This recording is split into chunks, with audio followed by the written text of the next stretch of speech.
Good to see you, Tariq. We made it. We're here. Me too. Yes. Hello, everyone. My name is Tariq. I'm global lead at LinkedIn's B2B Institute. We're a think tank focused on future of marketing and marketing decision making. I also spent some time as LinkedIn's president of our Black Inclusion Group, and I'm the founder of a conference called Transform Her. I'm joined by Tariq, Hassan, CMO at Petco. I have a dog myself, so I really appreciate your mission and what you do, creating seamless experiences for pet parents. And I know, like me, you're passionate about diversity and belonging. So I'm really excited for this conversation, United to Change for Change, how marketers can make a difference. You too. I'm thrilled to be here. Thanks so much for taking time. Absolutely. Really appreciate it. I got to ask, what kind of dog do you have? Oh, yeah. I have a 8-year-old pit bull mix. Oh, purebred mutt. He's the cutest. That's great. Everyone says that about their pet, though, I imagine, but he's lovely. So yes, great to have you here. And I just have to ask to start out with, and I recognize that everyone's in a different space in their journey on this conversation and kind of processing the events that are happening right now. And we've got a global pandemic that's disproportionately impacting Black people. We've got a racial justice conversation that's steadily expanding. You've got your family, your life. You're the steward of a brand. So there's a lot going on. How are you doing in terms of processing events, and maybe what advice do you have for leaders, other stewards of brands, as we process these events? You know, I think that I can say for me personally as a leader, but I also am fortunate enough to work in a culture where this holds true as well. The partition between all those things you just named off has gotten thinner and thinner, and thankfully in the culture I'm in, invisible in many cases. So a lot of what we've been doing for the last few months, like so many of us, the first priority has been on our people as a result of what's going on with COVID. And then certainly having a conscious and understanding what's going on in terms of social injustice in the country right now is really just another layer of engagement that we had to lean into as an organization with our folks as well. So I would say, you know, we're all waking up every day thinking, you know, what's next? Having said that, COVID, and to your point, the disproportionality of how it impacts so many minority communities, and in particular the Black community, I'm not sure how much of an irony there is that to even call this an extension of, frankly, a history that's already been going on. I think COVID just flashed another spotlight on it, and obviously the tragic events that we witnessed in front of us. It just made this so unbelievably clear that something, and it feels different. You and I talked about this the other day. We had a chance to connect. And maybe it's my age and my optimism in the hope that it feels different, but it does. It does feel different in terms of what this moment actually means. And now I think it's incumbent upon us as individuals to make sure this moment actually is different. And then I think it's incumbent upon us as those individuals in leading marketing roles or leading organizational executive roles to ensure it's different wherever we can impact it, and whether that's within the responsibility of our families, our immediate communities, or our professional communities, and then beyond. But what are you doing, at least in the areas that you can control, and make sure that this is a true different moment? And I think we're finding it, right? We're talking about it. Like, we're here. We are. I really like what you said, because I'm definitely feeling that too. The walls are coming down, and you know, we're human beings. So if we show up in the office, everything that's happening around us in the world with our families, it's not like we shut that all off as we go into those spaces.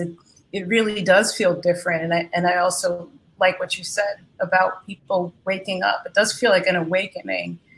People are seeing a new level of dedication to building knowledge and conviction to action that I haven't seen in a very long time on this. So I'm hopeful for meaningful change. I think we're at a real crossroads here. And kind of illuminating that change is what we're seeing also with brands. So on various platforms, we're seeing brands posting messages in solidarity, in support of Black Lives Matter and other topics as well. It's encouraging. And you spoke of, you know, the role of marketing to help illuminate that and keep it going. How how can we specifically as a marketing and advertising industry make a difference? So at the business level, and then maybe at the individual level, say a little bit more about how we as individual marketers can take action around ourselves. Yeah, if you I'm going to flip that for a minute, if you don't mind. Okay, sure. My leadership style is one where I probably lead from the individual and the values that I hold in the first place, and when we're fortunate enough to find how those line up with a company who has those shared values, we're really lucky. But sometimes that also means helping our companies find their voice in it and find their ways to it. Some are much more advanced. Some are much more open about not being as far along as they were. We certainly fall more into the category of, we had set out 2 years ago and said point blank, we had work to do. And we'd been open to our organization about it. We had talked about what our gaps were. We had made commitments for accountability in terms of what that representation needed to start to look like in an organization. We'd set metrics. We're holding managers accountable to those metrics. And we're being held accountable to what that looks like. Those lined up for me. And that's part of the reason why I joined the organization. We have a relatively new leadership, and so those lined up for us as a leadership. I play a very active role in our employee resource groups. I play an active role as one of the founding members of our Diversity and Inclusion Council. We didn't have anything set up in the organization, so we were at a nascent state as a company prior to these events. But we were confident enough to acknowledge that to our folks as a new leadership, that we understood there was a gap there, and frankly, I'm thrilled that we did, because having an understanding of what those values are have served us incredibly well in this moment. Trying to find those in the moment, important, and you have to. But if you've done some of that work ahead of time, if you started to understand who you are as a culture, it sure makes navigating this approach a lot more tenable and a lot more of a positive type of journey. And I couldn't be more thrilled with how we've responded as a company. We, like as I say, we got a ways to go on representation, but we found as do many. We made a conscious decision. We were not going to be complacent. We were not going to be quiet. We were going to have a point of view, and the first and foremost rationale and motivation for that was our people. And then, of course, if it had a broader external impact on the brand, you have to think about how you do those things. And we had to think about what was the voice we would have and how would we participate in it. And I think Raja put it really nicely yesterday when he said, you have to understand what you have to say. Don't just be out there saying it for the sake of saying it. Know where your place in the conversation is. And in our case, we didn't do a ton of external consumer work, because as a pet company, we didn't see what that line was, but we did it externally because we needed our internal folks and our leadership of people to understand we don't go anywhere without those people in our organization. And so we need to make sure they understand where our values are, and make sure we're communicating it on the record. Right. The values certainly give you a North Star. And I think, beyond the moral conversation about showing up as brands and as human beings, there's also, we're seeing this directional movement in terms of people's expectations that leaders have a point of view on social justice issues, and they expect that companies invest in the communities where they operate. And we've been seeing this building and building. So, I think even beyond that, it's now a question of brand risk and making sure you're investing and staying in a part of that conversation, and how are you showing up. So I want to dig into what you said a little bit more, because, I think everyone wants to see meaningful action, but there are perhaps some barriers that prevent people from diving in. You and I spoke, and I think one of those barriers is accountability. And so we see companies year over year saying that this is so important, and yet we haven't seen much movement. Can you comment on perhaps some of the barriers? I know we talked about accountability, perhaps even transparency, because some folks are afraid to even maybe lift up the hood and say we don't have all our ducks in a row. Yeah, look, I read something recently, and I've said this a few times after reading it, and it said, we have a stockpile of caring, we have a shortage of action, and it's just stuck with me. It's so unbelievably true. And part of the first challenge for us as individuals and as cultures and organizations is to be okay with not being perfect on this. you cannot just sit and wait until all these things are lined up, because first of all, they're never going to be fully lined up. The moment is now, and the moment has been now for some time, and the reasons in the past for, trying to get yourself to a better place are just somehow are not cutting it today. And so the how you go about doing it is more important than ever than the making sure you're perfect before you do it. And so you're seeing accountability. And as I mentioned in our work, we've taken that accountability very seriously. You're seeing transparency, and I think you're seeing a range of that. I've seen a number of companies I've been really impressed with. And Salesforce, you look at their site, they call directly out where they have gaps. They call directly out on their site where they know they've not hitting the mark and where they're going to go after it. Yeah. We have to be comfortable with being uncomfortable with those conversations, and we have to become comfortable for race to be allowed to be talked about, for culture to be allowed to be talked about, and not always in the context of a conflictual conversation. We have to first become comfortable to allow people to be able to express those things and create cultures and environments for our folks that can do that. Yeah, that so much truth there, because, without conversation, if we're not dealing with the facts, when there's some hard truths for so many organizations to absorb, but if we're not starting from a point where we are dealing with the facts, then it's hard for us to do anything about it. And, these conversations, they're not going to be perfect. They're not going to be easy breezy. They're going to be often uncomfortable, sometimes messy. And I think as leaders, we have to embrace that discomfort and almost run towards it and use. I think marketers have particular skill here at thinking about how do you tell the story? What impact does that have on a person or the audience? How do you move people? It's not just the data and the insights, but it's how do you make people feel something? So I think that there's so much there in revealing that and making that available to people. I think there's one other piece to it, which we're not used to as marketers, and we're not used to sometimes as corporate cultures. It's knowing when to listen and not actually move forward, right? And as marketers, we're so have a predilection to solve the problem, and that's important. We do need to act. But the first action is actually understanding and listening, just like we do if you think about this, I talk about if this were a business problem, we would understand the market, we would understand the problem, and we would then develop our tactics on how to address things, right? We need to listen. We need to create an environment where people are comfortable to actually communicate their discomfort, so we actually even understand what we're addressing. And we need to celebrate that discomfort in a way. Yeah, it's a brand shift of the way we look at discomfort. If we can transform the way we see it and see it as like a positive thing, it means you're growing. I think that would make a world of difference, right? And letting people make mistakes here and there. That's the thing.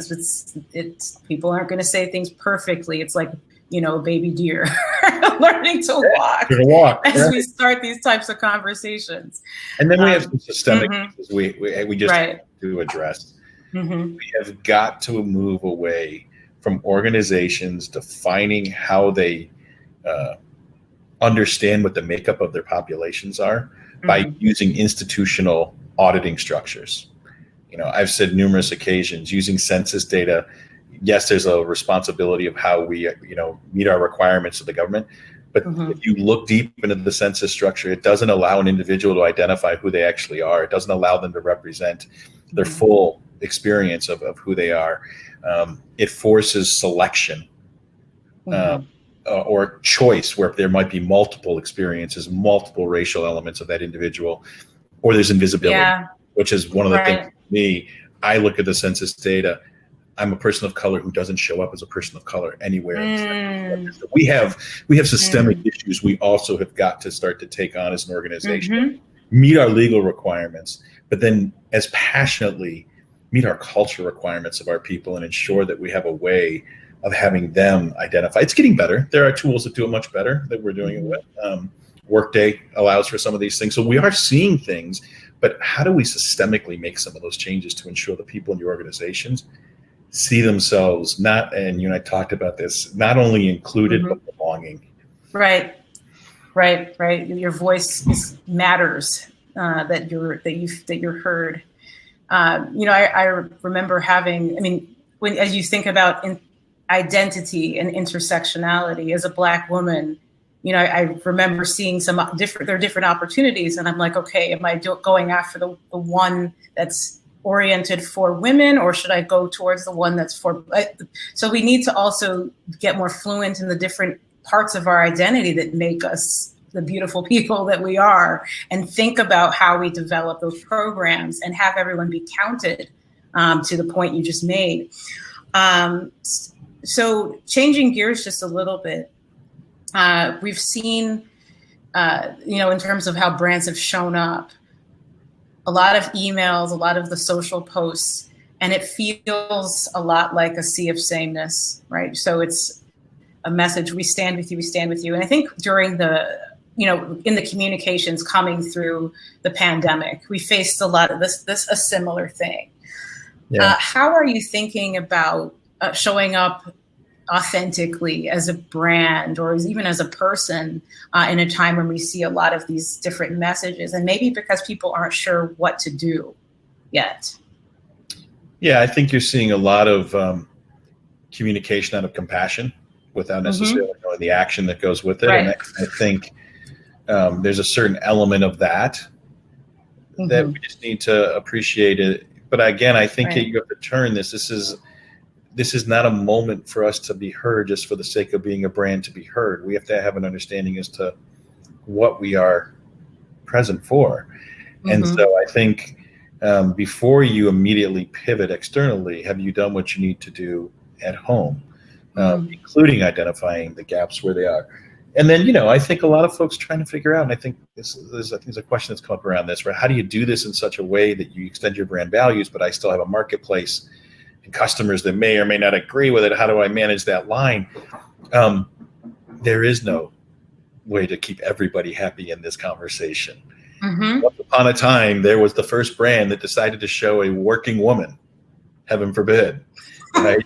And so we can find our way through change. This is a much more significant than some of the sort of social and cultural moral changes we've seen in the past. This is a significant human change of the people that make up the work we do every day.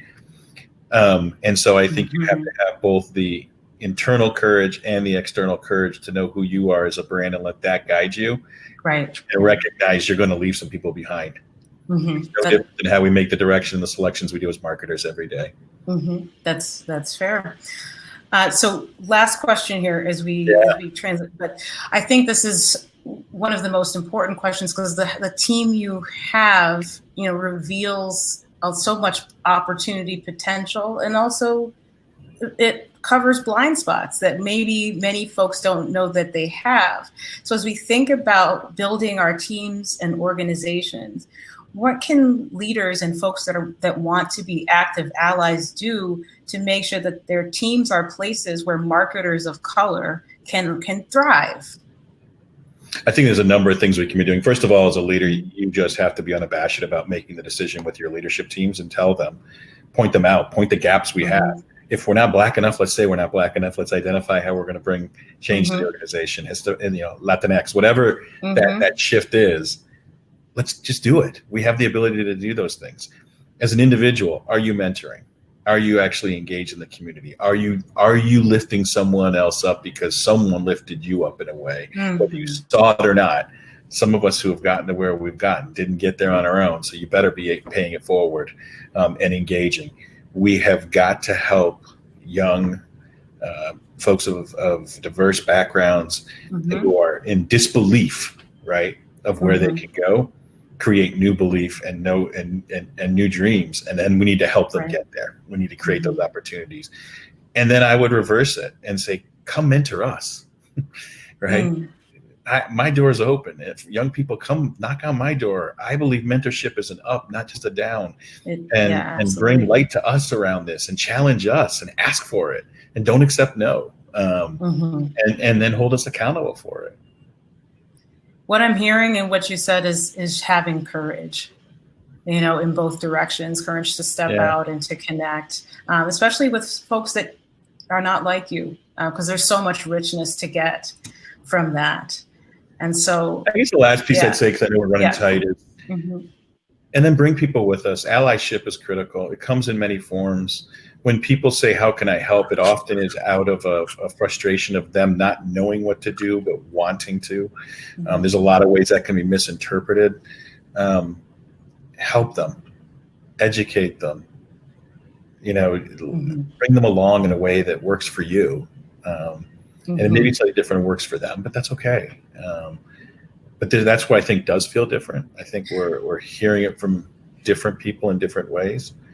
And, I guess a positive ending note would be like you and I talked about this. We're here. We're not, this isn't over. This cannot. Right. It cannot be over and it will not be over. All right. Well, Tariq, it's been such a pleasure talking with you on this topic. And while our conversation ends here on this, we are both encouraging everyone to continue to educate yourselves. There's so much information on this topic. Yeah, this conversation cannot end. Thank you. It cannot end. Absolutely. So feel free to connect. And with that, we will move on to the next session. Thank you. Be well. Cheers.